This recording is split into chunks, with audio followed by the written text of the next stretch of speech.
And joining us now for more information, NewsNation national security contributor Tracy Walder, a former FBI special agent and CIA officer. Tracy, thanks so much for joining us tonight.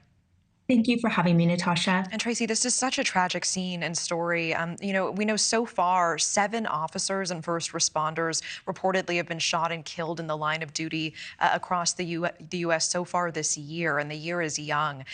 What is behind this record number of first responders and paramedics and officers we saw injured and killed last year? Is enough being done to protect law enforcement? Yes and no. It was interesting based on the data that Emily reported from the Fraternal Order of Police. If you look even deeper into that data, about 120 of those shootings were what they call ambush style.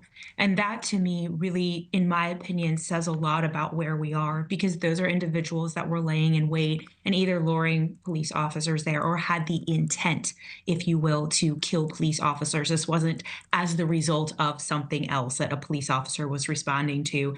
And in my opinion, that's even more critical to look at that number, because it kind of tells you the why behind it and the narratives behind it. Look, I do think some of the media portrayal of police officers as, being the bad guy. And the reality is some police officers have made horrific mistakes and are not good people, but we cannot go around executing individuals who are here really, for the most part, to keep us safe. Yeah.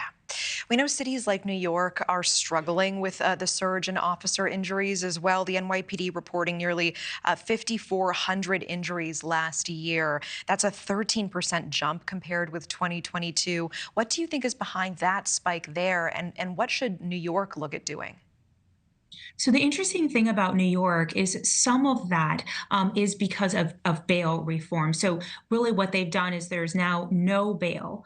People just sort of wait it out, if you will, until their trial for things like misdemeanors and nonviolent felonies. But it's my understanding that some violent offenders are slipping through the cracks. And now we have re-released those individuals onto the streets without bail, who, in my opinion, are motivated to not go back to prison, because the reality is they most likely will if they have, other arrests, other things that they've been arrested for in the past.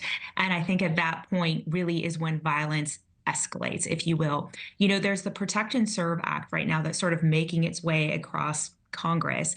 I personally don't think it'll pass, but it's an interesting idea. Basically, it's allowing states to request federal jurisdiction over the prosecution of people that violently assault police officers.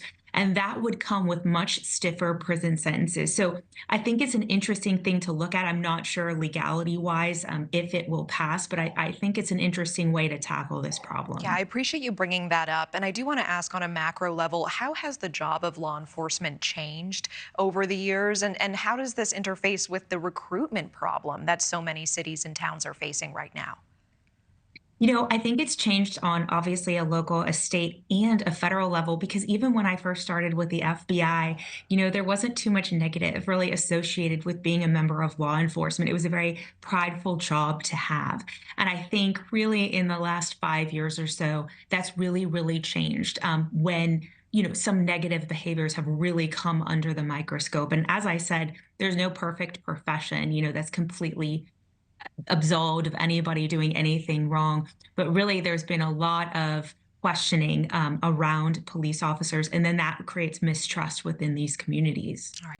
Thank you for watching. Go to newsnationnow.com to find NewsNation on your television provider. And don't forget to click the red subscribe button below to get more of NewsNation's fact-driven, unbiased coverage.